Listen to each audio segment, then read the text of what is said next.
Okay, so a lot of people have been asking us about this issue, and so today we decided to tell you how to find the right therapist for you. Yes, and I'm slightly unprepared in the sense that I'm not really a rigid person, so I don't really have a list of questions you should be asking or that kind of thing, but I think that the biggest thing in my profession is something called do no harm, right? Which is just like in the medical profession, you know, I may not be able to figure it out, but I don't want to injure anybody. And one of the things that I find, and I've certainly experienced it myself, is some people feel very shamed in therapy, judged, criticized. And one of the things I tell people in the first session is, and I think you should be asking this or checking this out, is to ask the therapist, like, what's their philosophy of therapy? Like, how do you work? What are your thoughts? And one of the things I will tell people is, you know, the person who trained me did a wonderful job of making me a process-oriented therapist where I really trust your journey. I do not believe I have the answers for your journey. I don't believe I should ever be telling you what to do or how to do it. My philosophy of therapy is that therapy is about getting conscious and present in your life, because I think one of the saddest things for people is that they get to the finish line and they have nothing but regret. Because they weren't conscious and they weren't present, and so they were married to the wrong person for 45 years, or they, you know, had an addiction for however long. They never ever were able to look at where they were at and say, this is not, hey, this is abusive, or this is, I don't want to be here. And so therapy is about getting conscious and present. So as a therapist, I will be very honest. I've gotten really sweet, positive feedback from people saying, you know, you're very honest, but you're gentle with your honesty. And I will oftentimes qualify that this is how I see it. But I never give a mandate of, you got to break up with him. He's a jerk. That kind of thing. Like, maybe some people need that though. But, yeah, well, if you're looking for that kind of therapist, you don't go see Shannon. Don't see me, because I really believe in your process. And so I might say, yeah, you're going in for round 5. Yeah. You know, I have been to many therapists over the years. She's read a lot of books, a lot of therapy. So, first of all, what I want to tell people is do not be ashamed to seek help. Yeah. So many people think, well, if I go see a therapist, that means I'm really effed up. Yeah. No, it just means you need some help to get you through different stages of your life. And for me, you know, I remember the first time I sought out a therapist was when I was having some really hard times at work.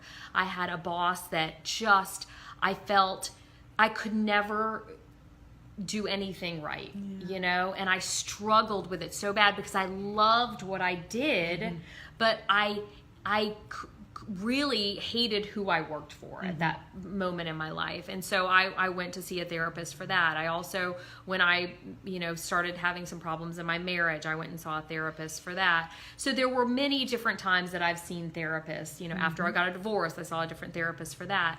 So the same therapist who works you through one area of your life may not be the same person that works you through another area of your life. Love that advice. I have seen many therapists in my life. Well, 2 things I want to say. So I've seen many therapists in my life, different people for different things. And there was one point, one of my favorite therapists in my life is a male, and I love him dearly, and he is phenomenal in the way that he works.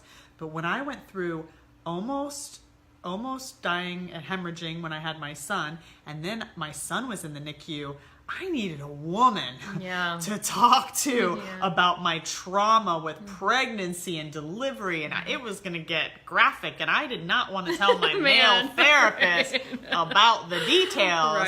And so at that point I switched to somebody who's been an amazing mentor in my life, and she just retired yesterday, and we did a little lunch, and I adore her. But you know, different people in different parts of our life is very, very, very important.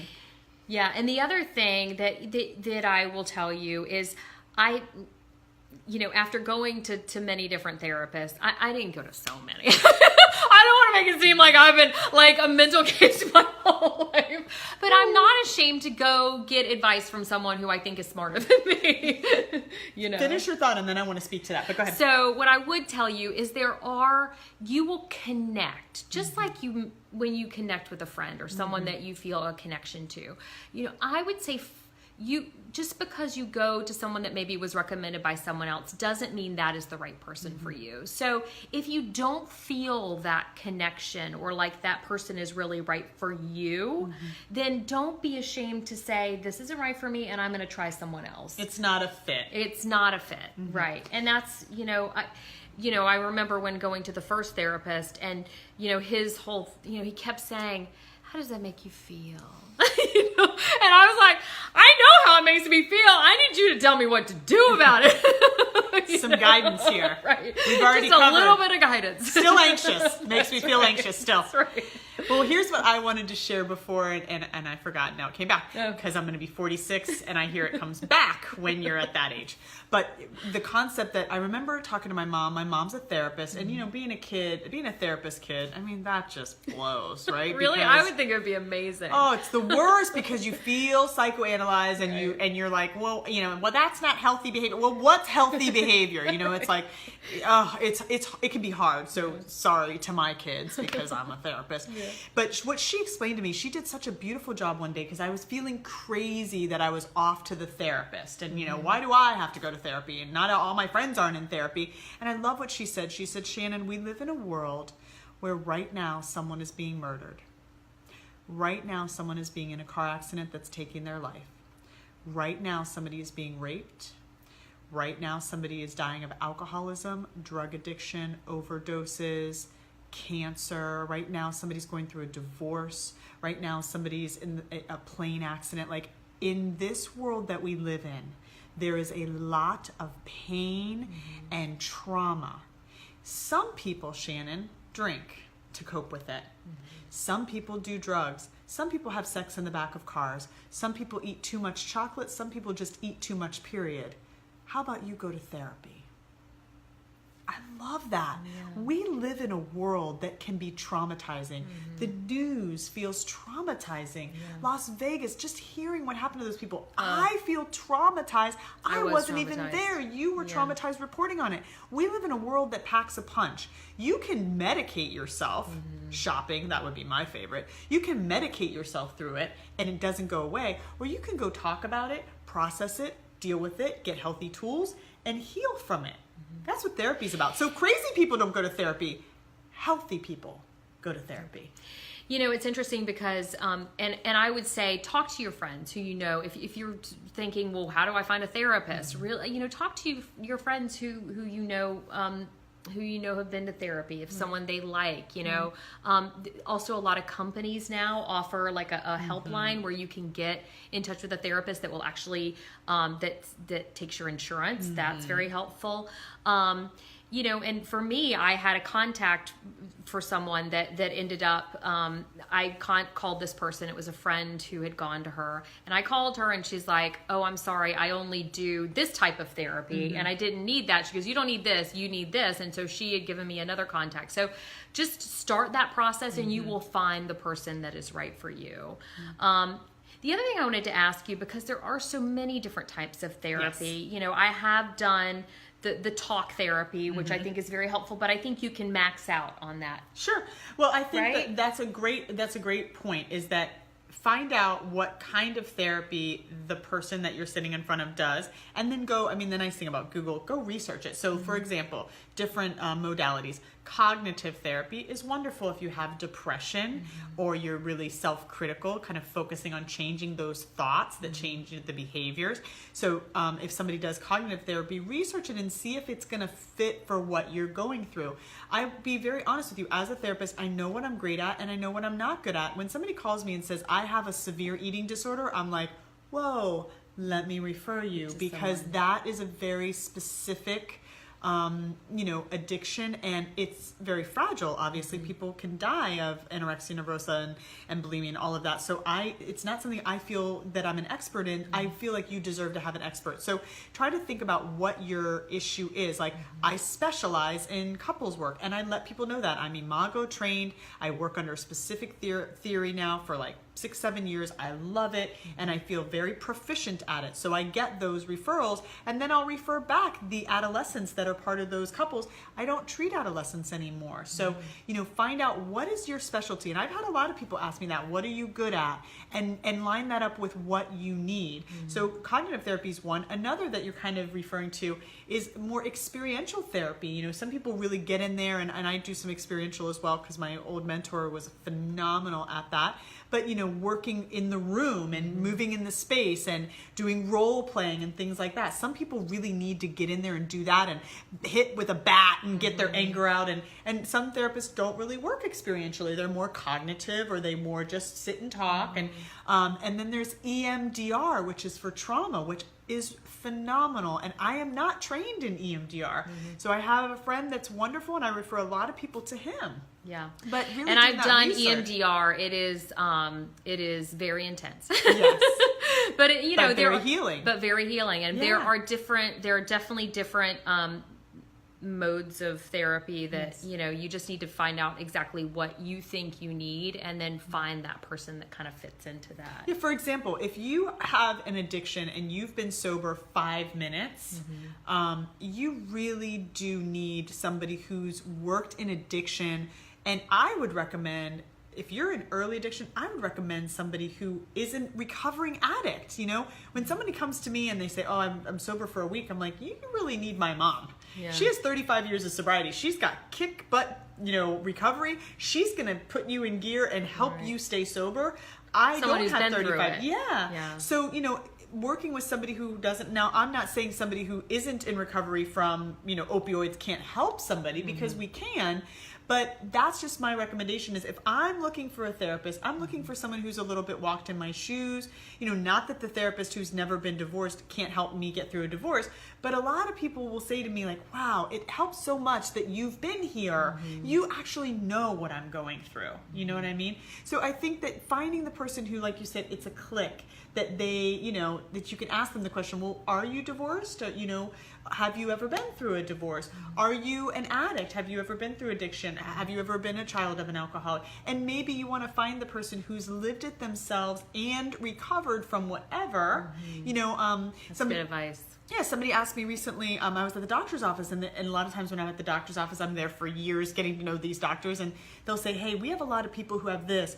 Can we refer them to you? And I'm like, no, I haven't had that medical struggle. Right. You really want to work with somebody who has some medical knowledge, maybe somebody who has lived with lupus for their whole life, or who's lived with tinnitus and they can really guide somebody, or they've worked in hospital settings and they know this, I'm not that, you know what I mean? And so finding somebody who really has a similar path, I think, can be really important. You talked in the beginning about you want to make sure that you don't ever want to feel shamed by your therapist. And I talk about this because I did go to see someone that I walked out of there feeling about 10 times worse than when I walked in, because she made me feel like so guilty about where I was in my life. And it was so unbelievably painful. And I would just give you advice that if you ever feel like that,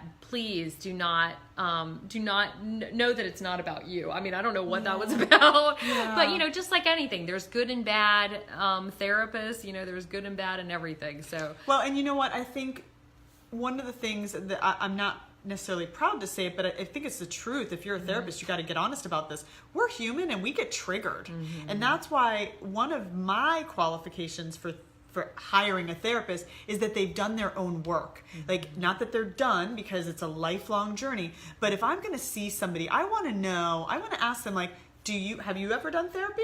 And the people that I see is like, oh, yesterday, like, yeah, I do EMDR, I go to this, I go to that, I just went to a training here, had to do all my own work here, because we are human and we get triggered, but if you're working with a therapist who's done a lot of her own insight work, either she won't be as easily triggered, or if she is, she can own it. And you can say, like, wouldn't it have been great if you could say, wow, I feel really judged right now? And the therapist would be able to say to you, you know what, I think I'm triggered that you're sharing about your ex-husband, and he's the same profession as my ex-husband, and I think I'm reacting of my own stuff. I'm so sorry. You know, but we call it transference and countertransference. Like, it happens with therapists and their clients where they can trigger each other. So it's really important to work with somebody who knows about their own triggers, who can be honest. Like, for example, I tell my clients, if I am human, I might say something that hurts you. I will never intentionally hurt you. Please, if I say something that's wounding, please have the courage to come back the next week and share it with me. And anybody that's ever done that, I have validated them, you know, mirrored them, validated, empathized with them. I'm so sorry. That's not how I meant it. I can see how you would interpret it that way. That must have been so wounding for you.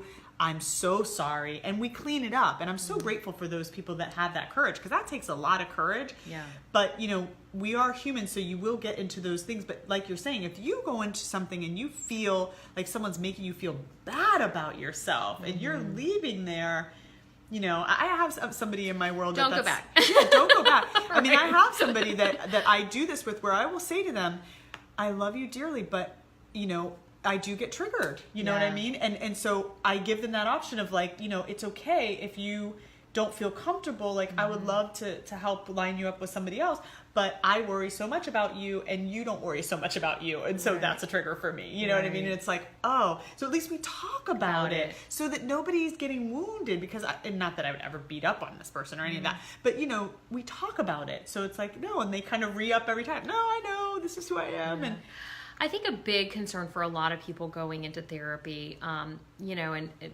I hear this a lot from people is, well, I don't have the money, or it's too expensive, or I can't go, you know, as much as I need to. But in this day and age, there are so many options for people that maybe don't have the money to go to therapy, because it can be expensive. And, you know, I would say if you work for a company, so many companies now are paying at least a portion of for mental health.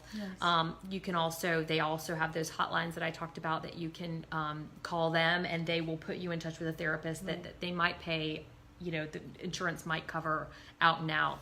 211 is our local. 211, they're wonderful. Is another organization that I was going to say that you can call them, and they will help you find therapy that's within your budget. But the other thing I would say, and this is what I used to say when people used to say to me, well, the yoga studios are so expensive, because I know going and getting a yoga packages can be expensive, but, you know, I just feel like it's something it's not an extra. You know, your mental health is not an extra. Like, and I believe your physical health is not an extra either. Like, that's something that should be a priority.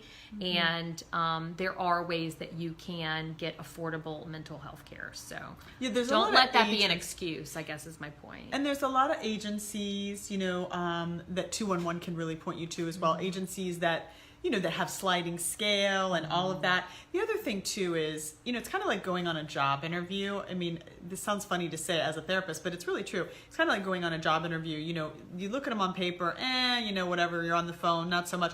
But go and meet somebody. Like, if somebody comes to me and we make a connection and they say, I really want to work with you, but I can only afford $75. Would you be willing to do that? I am guilty as charged. I have definitely done that, you know, and there was a time I was, you know, I am a sliding scale person as a therapist for years. Now at this point, I have so many sliders, and I have a commitment to people that once they're with me, they're with me. You know, so if somebody's with me and they lose their job, I'm not like, hey, good luck with that. Call me when you can. So, you know, now I don't take a lot of new sliders coming through the door, but a lot of therapists advertise, we will slide.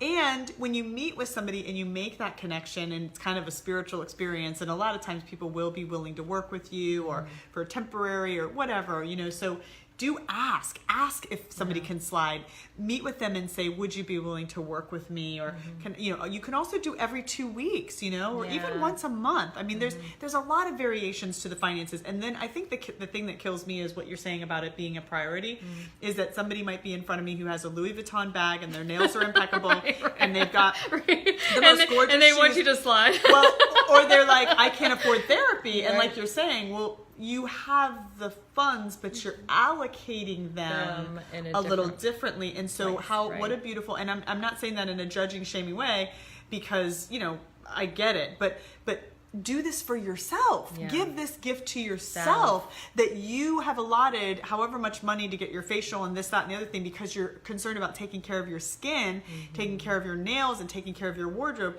But like you're saying, the mental health piece, guys, it's big, and that's the thing that helps you have cancer at a certain age, or helps you have autoimmune disorders because you haven't been dealing with stress your whole life. Like, this is worth it, so please value yourself. It's so not, it's not a pimple on your face. It's not, extra weight on your side. So it's like, it's not visible. Right. So that's why people, I think, have such a hard time with it. But I will tell you, it has made such a huge difference in my life.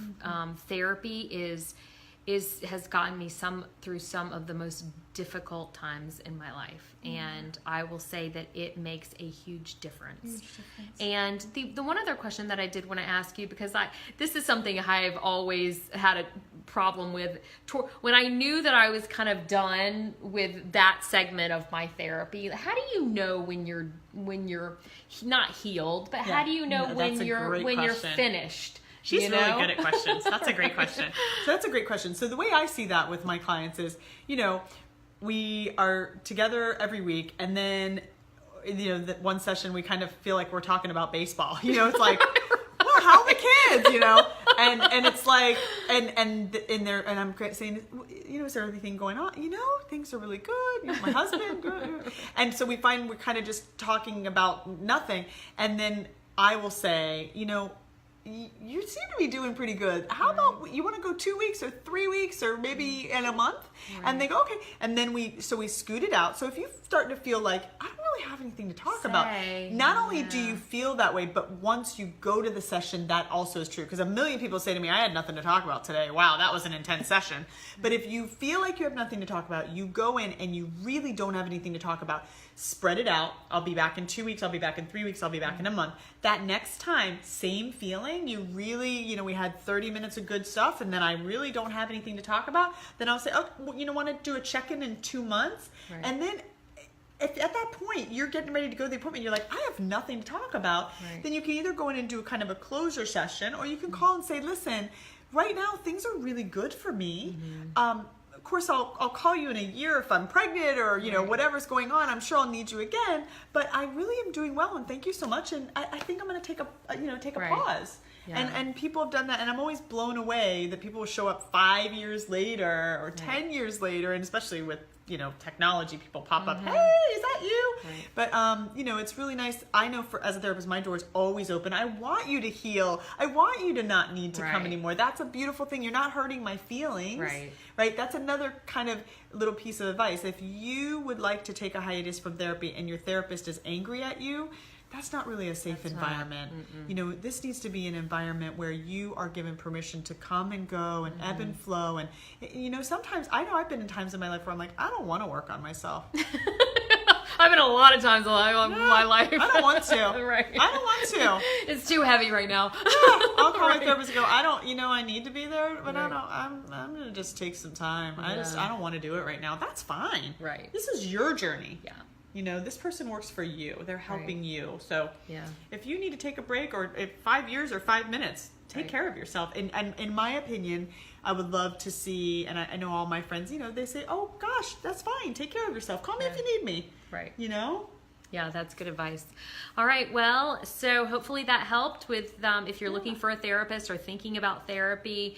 You can obviously leave a comment. We'll get back to you if you have any specific questions. Share this video if you know of anyone who's been struggling in their life and maybe they've been thinking about getting a therapist. Remember, the biggest compliment you can give us is to share our video, like our page, like our videos, and leave a comment. All right, Have a guys, good that's the one. latest session of What Your Friends Won't Tell You. Have a great day. Take care. Bye. Bye.